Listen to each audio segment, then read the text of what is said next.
महाराष्ट्राची कुलस्वामिनी आई तुळजाभवानी देवीच्या दर्शनासाठी दरवर्षी नवरात्र उत्सवामध्ये मोठ्या प्रमाणात भाविक भक्त जे आहेत ते तुळजापूरला दर्शनासाठी जात असतात। काही भाविक भक्त जे आहेत ते पायी जे आहेत ते तुळजापूरला दर्शनासाठी जात असतात। माझ्या पाठीमागे पाहू शकता मोठ्या प्रमाणात जे आहेत भाविक भक्त जे आहेत ते आज तुळजापूरच्या दिशेने निघालेले आहेत। आपल्यासोबत काही महिला आहेत, त्यांच्याशी आपण संवाद साधणार आहोत। काकू, किती वर्षापासून पायवारी करता? 26। आमचं गाव आहे तगरखेडा, कोणता तालुका आहे? निलंगा, जिल्हा लातूर। काय यावर्षी मोठ्या प्रमाणात पूर परिस्थिती निर्माण झाली आहे, तुमच्याकडे काही नुकसान झाले का शेतीचं? 8 एकर आमचं सोयाबीन गेलं। आता काय साकडं घालणार देवी? देवीला काय घाला साहेब? नाही, नुकसान मोठ्या प्रमाणात झालंय, सरकारकडून मदत मिळत नाही, काय सांगाल? सरकारकडे काय मागणी आहे? पैसे मागावं लागतं आणि काय मागतात? काय म्हणल्या? आमचं गाठलेलं जे आहे ते आम्ही लागवड ते तर मिळावं अशी अपेक्षा। तुमचं किती नुकसान झाले? आमचं 9 एकर जमीन आहे, त्याच्यामध्ये पूर्ण गेली आहे, पाण्याच्या तळ्याच्या काठी आहे। आता यांची भरपाई कसं करावं, आम्ही कसं जगावं इथून, हे आम्हाला प्रश्न पडलाय। कोणतं गाव आहे तुमचं? हे तगरखेडा, शहाजनी आवरात नदी, शहाजनी आवरात कशी तगरखेडा। एवढं नुकसान झालेलं असताना सुद्धा तुम्ही आता देवीच्या दर्शनासाठी निघालेले आहात। किती वर्षापासून पायवारी करता? 3 वर्ष झालं। काय नाव तुमचं आणि कुठून आलात तुम्ही? मी लक्ष्मण हरिश्चंद्र पाटोळे, जिल्हा माझा लातूर आहे, तालुका माझा निलंगा आहे। आणि आज उजडगावच्या मांजरा नदीला एवढा पूर आलेला आहे, तरी मी तुळजापूरच्या देवीच्या दर्शनाला आलोत।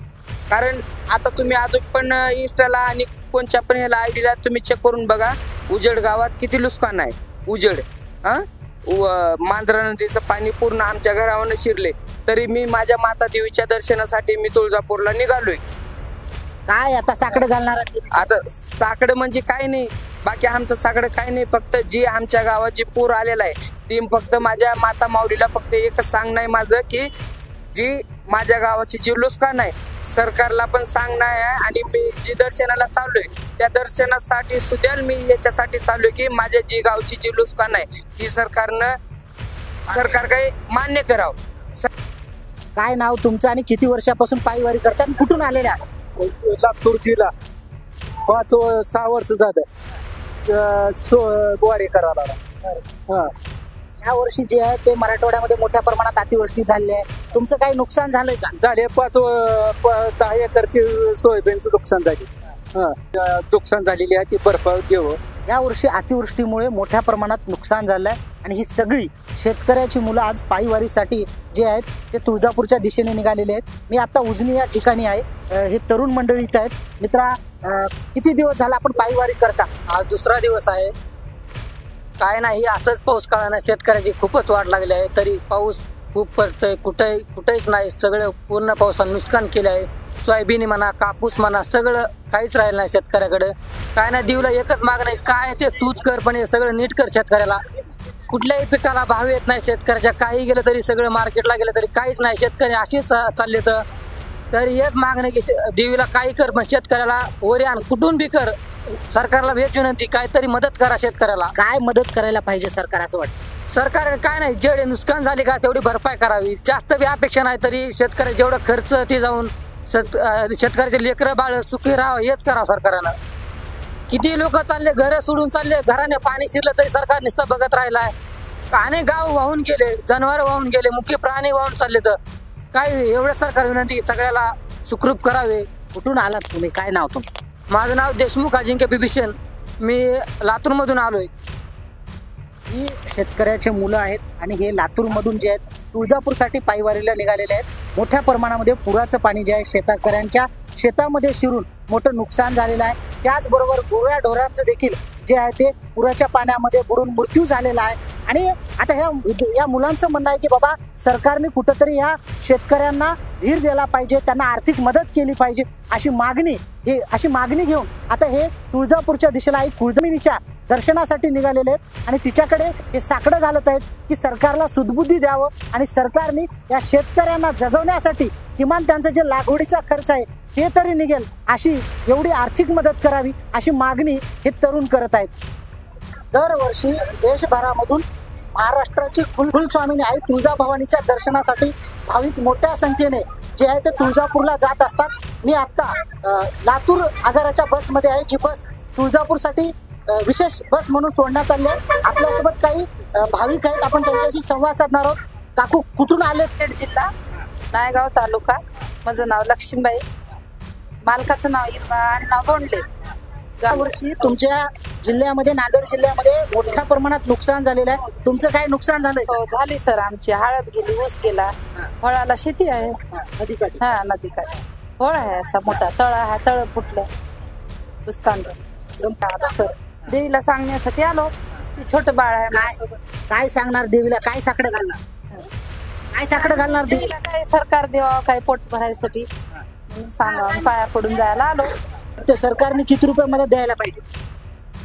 काय नाही, ते 8,000 हेक्टरी 8,000 तेवढ्यानं पोट भरते का सर आमचं? काय तर जास्त द्यावा, 50,000 दिलं तर पोट भरल. 5 एकर शेती वाहून गेली वळामध्ये. निघालो सकाळी 12 वाजता निघालो घरून.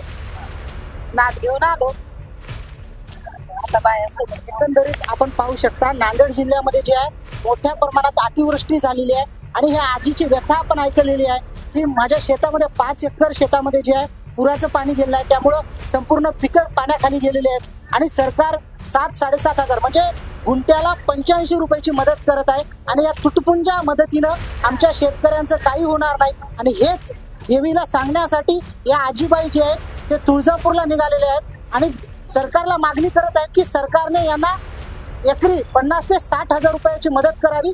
यास अशी मागणी या आजीबाईने केली आहे. कुठून आला? तुमचं नाव काय? माझं मीना अशोक पाटील, राहणार शिंदे जवळगा, निलंगा तालुक्यातून मी चालत येत आहे. तरी माझी वारी ही 6वी वारी आहे. ह्या पावसामुळं जसं निघाव म्हणत आमचं नवरात्र संपून जाणार होते, ह्या 2 दिवसात पाऊस उघडले म्हणून आम्ही निघालो इथून वाटेला. मग पायी यात्रा सगळेजण लोक भरपूर निघाल्या. त्या पावसामुळं बी अजून लोक किती, हा रस्ता फुटून जात होता. त्या पावसामुळं क्वचित लोक दिसायले तिथं. म्हणजे या वर्षी जी अतिवृष्टी झाली आहे त्याचा म्हणजे कुठेतरी दर्शनासाठी फटका बसलेला. फटका दर्शनाला ही सोयाबीन पाण्यात वाहून चालल्यात. पाण्यात एवढ्या गुडघ्या इतक्या पाण्यात सोयाबीन सध्या आहेत. आता आमचं 4 एकर जमीन आहे. 4 एकर जमिनीमधून 2.5-3 एकर सोयाबीन आहे. पूर्ण आता पाण्यात सोयाबीन पिवळं उपसायला गेलं तर मुळी सगळं उपसनांमध्ये जायला बी ना. असलं खराबी झाली आपल्या महाराष्ट्रामध्ये.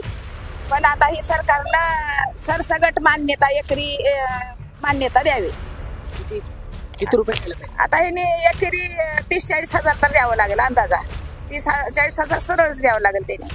आता तुम्ही तुळजापूरला निघालेले आहात, शेतकऱ्यांचं जे आहे मोठ्या प्रमाणात तुमचं देखील नुकसान झालं आहे. आता काय देवीकडे काय साकडे घालणार आहेत? सरकारला सुदबुद्धी देईल का? हो, देते देवीला 30 साकडं घालणार. तुला आता ही लोक संख्या भरपूर वाटाने निघाली. सोयाबीन कसले कासना ती बी काढायला चान्स मिळणार झालाय. तर ह्या देवीनं सरकाराच्या थोडं अंधकरणात घुसावं, सरकाराला बी ह्या जनतेची दया यावं आणि सरसगट वाटप करावं. काय ह्या डोक्यावर गोठवडं घेतलंय तुम्ही? काय त्याच्यामध्ये ह्या पिशवीमध्ये यात्रायचं, पांघरायचं, एखादी साडी, परकर, दुसरं काही नाही वाटत ना. अन्नदान देऊला खात चालला आम्ही. किती दिवस झाला आपण पायी चालत? आता पायी झाला दिवस आहे. दुसरा दिवस आहे. आता पुढे कुठं मुक्काम आहे की आणखी चालत जाणार? आहे ना, मुक्काम करावं लागेल. आता 10 वाजता इथं ह्याला करावं पाटोद्याला मुक्काम आमचा राहील.